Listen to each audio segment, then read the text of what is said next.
안녕하세요. 컴공선배 제리입니다. 자, 여러분 오늘 굉장히 귀한 분이 컴공선배 채널에 발걸음 해주셨습니다. 소개를 하지 않아도 당연히 아실 만한 굉장한 큰 손이라 그래야 될까요? 굉장히 이제 거대하신 분이 오셨는데 한번 직접 소개를 해주시면 감사드리겠습니다.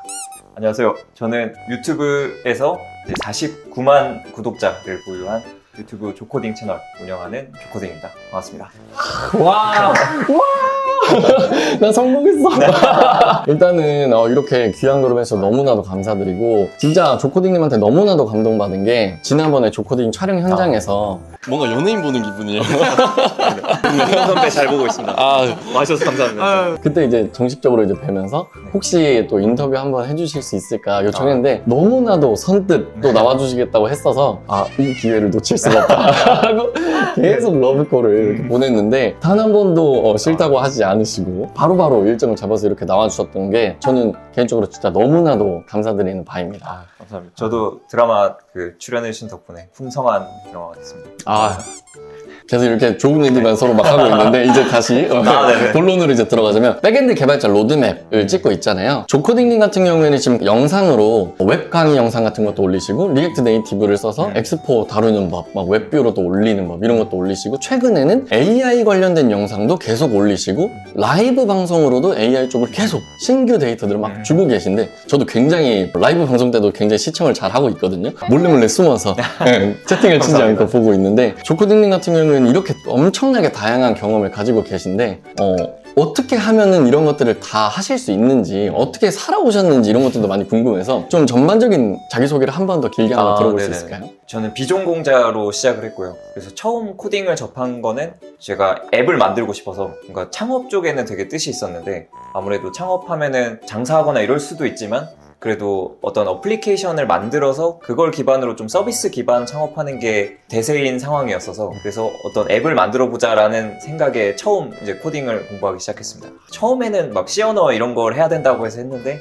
C 언어는 너무 어려워서 일단 그거는 포기하고 있다가 멋쟁이 사자처럼이라는 교육 동아리가 있었는데 거기서는 이제 웹 개발을 중심으로 좀 교육을 해줬어요. 그래서 웹 개발을 공부를 하다 보니까 이제 웹을 만들어 보게 되고 자연스레 이제 웹을 또 앱으로 만들다 보니까 가장 쉬운 방법인 뭐 리액트 네이티브 이런 걸 써서 만들게 되고 뭐 그러다 보니까 이제 또 필요해서 또 데이터도 하게 되고 뭐 인공지능도 넣으면은 또 좋은 앱이 또 나오니까 인공지능을 하게 되고 해서 그렇게 쭉 다 하게 된 것 같습니다. 대단하다고 느끼는 게 이게 또 어느 정도 개발에 조금 익숙해지다 보면은 되게 다양한 언어들이 익힐 때도 능숙해지기는 하지만 그럼에도 불구하고 적성이라고 하는 단어를 또 뺄 수가 없을 것 같아요. 그래서 막 프론트 쪽으로 되게 좋아하시는 분도 계시고 백엔드 쪽으로도 막 좋아하는 분이 계시고 나는 그런 직접적 개발보다는 또 연구적 성향으로 막 더 공부하고 알고리즘을 좀 더 잘하고 막 이러고 싶어하는 적성들이 쭉 존재를 하는데 지금 방금 말씀해 주셨던 것처럼 이제 동아리에 들어가서 웹 쪽을 접하면서 실제 프로젝트도 만들고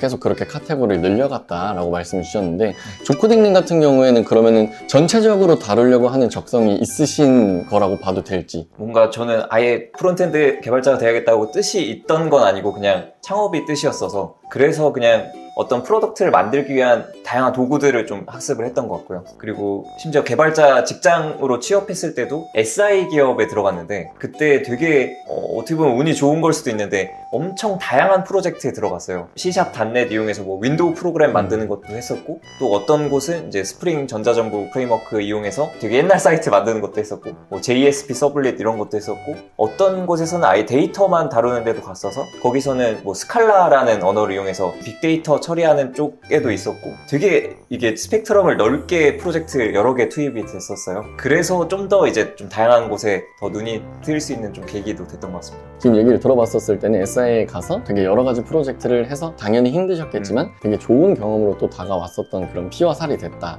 이런 느낌인 것 같은데 되게 다양한 프로젝트를 했지만 백엔드 개발자로서는 어떤 걸 하는구나 이런 걸 아신 정보가 있을까요? 백엔드 로드맵이라서 좀 백엔드 얘기를 많이 해야 될 것 같지만 사실 경험한 거는 뭐 그 전자정보 프레임워크 아마 많이들 쓰셨을 것 같은데 저는 LG CNS라는 기업을 다녔었는데 거기서는 또 뭐 대본이라고 또 LG만의 프레임워크가 또 있습니다. 그래서 그것도 잠깐 했었고, 공장 쪽에서는 백엔드를 노코드로 만들 수 있는 그런 쪽도 했었습니다. 그래서 백엔드 경험이라고 하면은 뭐 그 정도랑 람다 기반으로 좀 서버리스 방식으로 하는 곳도 있었어서 그렇게 3개 정도를 좀 직장에서 경험해본 것 같습니다. 프론트도 해보셨을 거잖아요. 음. 아까 말씀해 주신 거에서도 네. 또 빅데이터 다루는 것도 있었고 네.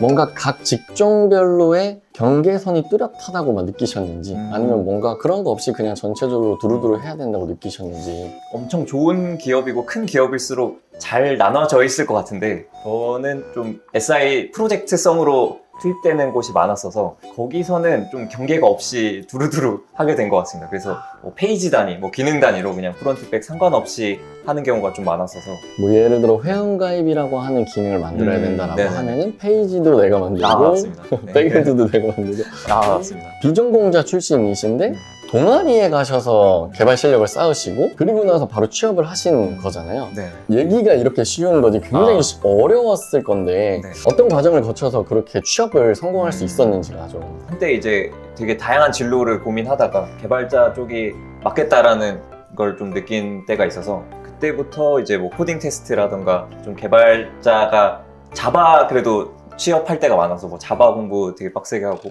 코딩 테스트도 이제 자바로 풀면서 블로그에 계속 정리해서 올리고 그런 것들을 좀 하면서 이제 다양한 기업들을 다 지원을 했었습니다. 자바 언어를 공부해서 코딩 테스트 준비를 최대한 열심히 했고 나의 포트폴리오를 쌓기 위해서 블로그에다가 글을 많이 썼다. 그거랑 이제 앞서 활동하신 동아리 활동들로 섞어서. 근데 아마 요즘에는 그 자바보다는 이제 파이썬이 훨씬 효율적이잖아요. 그래서 제가 준비할 때만 해도 코딩 테스트는 자바다라는 인식이 있었는데 요즘에는 이제 파이썬이 훨씬 더 쉽게 만들 수 있으니까 보시는 분들은 좀 파이썬으로 준비하는 게 낫지 않을까 싶어요. 코딩 테스트는 파이썬으로 네네. 준비하는 게 좀 더 수월할 것 같다. 그렇게 어렵게 취업을 했는데 뭐 유튜브 해야겠다 뭐 이런 결심을 하게 됐는지. 사실 유튜브가 이렇게 잘 될 거라는 생각을 못 했고요. 네. 그냥 이제 시작하다가 보니까 생각보다 이제 성장세가 빨라서 점점 더 긍정적인 좀 피드백이 돼서 계속 열심히 올리게 되고, 그러다 보니까 좀 많이 성장을 하게 돼서 오히려 좀 다양한 생각들을 하게 됐어요. 이게 유튜브 집중하겠다라는 생각을 바로 하진 않았는데 이제 이두희 대표님이 그 같이 머싸 해볼 생각 없냐고 말씀을 해주셔서 그때 그냥 코딩 교육 쪽으로 아예 좀 몸담고 시작을 해봐야겠다라는 생각에 그때 한번 이직을 해서 멋쟁이 사처럼 해서 일을 했었습니다. 그러다가 이제 또 유튜브가 계속 성장하게 돼서 네, 멋쟁이 사처럼까지 퇴사하고 지금은 좀 본업 유튜브 중심으로 들어가고 있습니다. 아, 중간에 멋쟁이 사자처럼까지 다니시고 네. 어딘가를 새롭게 들어간다라고 하는 것도 굉장히 도전이지만 그만둔다라고 하는 것도 더 힘들 수 있는 선택인데 그거를 2번이나 하시고 다른 회사에 또 들어가는 게 아니라 이제 내 스스로의 사업을 해야겠다. 어찌 보면은 개발 공부를 해야겠다라고 생각하셔도 그 꿈을 네. 지금 벌써 이루신 거잖아요. 네. 창업을 하고 싶다라고 한 거. 소감이 좀 어떠신지가 궁금하거든요. 일단은 그래도 좀 원하는 목표랑 좀 맞는 삶을 살고 있어서 삶의 만족도는 많이 올라간 느낌이고요. 그래서 확실히 목표한 것처럼 뭔가 어떤 프로덕트를 되게 만들고 싶은데 기초를 어느 정도 쌓아놓으면 사실 그 다음부터는 좀 찾아가면서 공부를 할 수 있는 단계이기 때문에 원하는 기초 실력을 잘 쌓아서 시작을 했고, 근데 아직 뭐 당연히 여기서 끝이 아니라 계속 공부를 해나가면서 좀 실력을 쌓아가고 열심히 하려고 합니다. 굉장히 많은 분들이 분명히 개발 공부를 시작하는 게 개발자로서 되게 잘해야지도 있겠지만 내가 무언가 조코딩님처럼 이제 IT 창업 같은 걸 하고 싶은데 그래도 알긴 알아야 되지 않을까 하면서 유튜브에서도 강의를 찾아보고 뭐 유료 강의도 찾아보고 이러다가 분명히 조코딩님을 한 번쯤은 다 뵀을 거고 그분들 입장에서는 조코딩님이 앞으로 어떻게 더 많은 것들을 이루어 가는가를 보면서 또 꿈을 키우게 될 것 같아서 저도 그런 사람이 되고 싶다. 창업을 한다라고 하는 게 굉장히 도전적인 생각이잖아요. 그럼에도 불구하고 학생 시절부터